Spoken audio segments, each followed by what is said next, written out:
Hello, my name is Patrick, and today I will give my speech for Communications 101. Today I will also be speaking on facial recognition technology data collection. Give me a sec, I have to think. What your face looks like. What your heart rate. How many steps you take.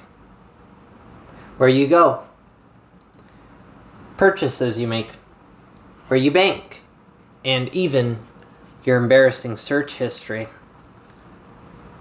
These are all the risks that we take on a daily basis. And to point here, the first cyber attack happened in 1834 by the Blanc brothers, who were bankers, and they stole financial market information by hacking the French telegraph system. They used the system to gain market information to make more money. They were so ahead of their time that there were even no laws in France to persecute them. But since then, the cyber crime has grown with the evolution of new technology. And also, according to Wolf, while it may seem that there has been an explosion of cybercrime in the last 10 years, it's not new actually. It's an old threat. It's an old centuries threat. As you can see in the age graph, my demographic are some of the more recent targets. Because for me, at age 19, I got a letter in the mail saying that there has also been a data breach and my personal information has been leaked. And all of a sudden, somebody knew my name, my date of birth, and my social security number, and was using them to try to get my credit card, trying to get credit cards and other things in my name. And things even I haven't even thought about applying for. And for me, all I got was a letter that said, "This is what happened, so be aware of what happens on your credit report." And I thought to myself, well, shouldn't someone get arrested? How am I supposed to clean up this mess? And how long am I going to have to keep checking my credit? Who even let this happen? As I can imagine my head spinning with a new sense of worry, and that I never expected before, it gave me some anxiety. The only thing I could do to start was looking into what this meant and how easy it was for them to break into. The technology exists. It can be beneficial as well for many other things. But it can be also used against us, the consumers. We want to limit it being used to harm us financially. In my case, I have no idea what future repercussions that could bring to me, to someone who just stole my identity.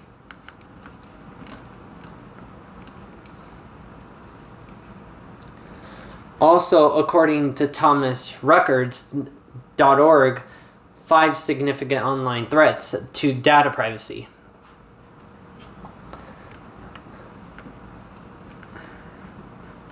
And impacting a combination of government regulations and responsible practices can help, but not eliminate the cyber threats. For more information, you can read the full article here. And also, according to my research, Forbes.com, in recent years, data has developed a negative reputation due to the unethical usage by companies. This leads us to a very concerning issue in the United States. Has no federal data privacy laws. Varying U.S. states are enacting their own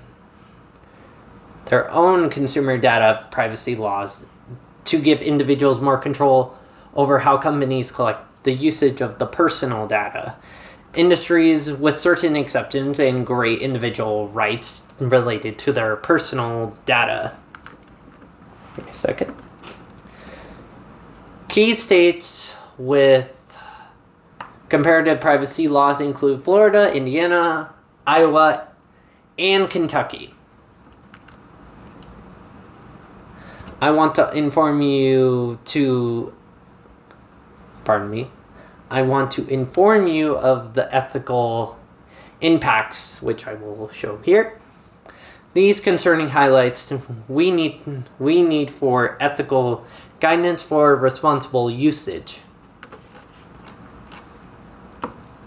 Also in Idaho Title 18, Chapter 34, criminalizing knowingly accusing or using any computer systems, networks for fraud or obtaining money, property, services by false pretense or committing theft violates can be classified as either a felony or a misdemeanor. Which brings us to the regulations and lawmaking that I would like to advise for our own protections. And to summarize all this up, I would like a strong regulation framework, a possible use agreement with protections for civil liberties and civil rights, transparency so that we, the public, can be notified that FRT is being used to monitor us, in consent and authorizing so that the public can be responsible by the actions and elect officials, data retaining and transparency so the images collected for one's posts can be used for another without consent. Anonymous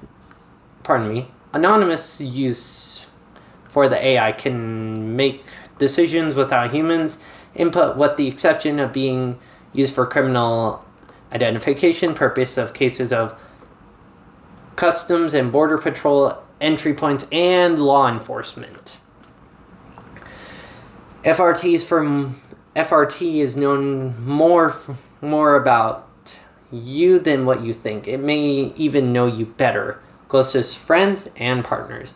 Getting involved in your state, country lawmaking side of things on behalf of the customer, because how laws evolve to protect us, we are also affected by the future of the technologies and its use. Stay informed, stay aware, and get involved.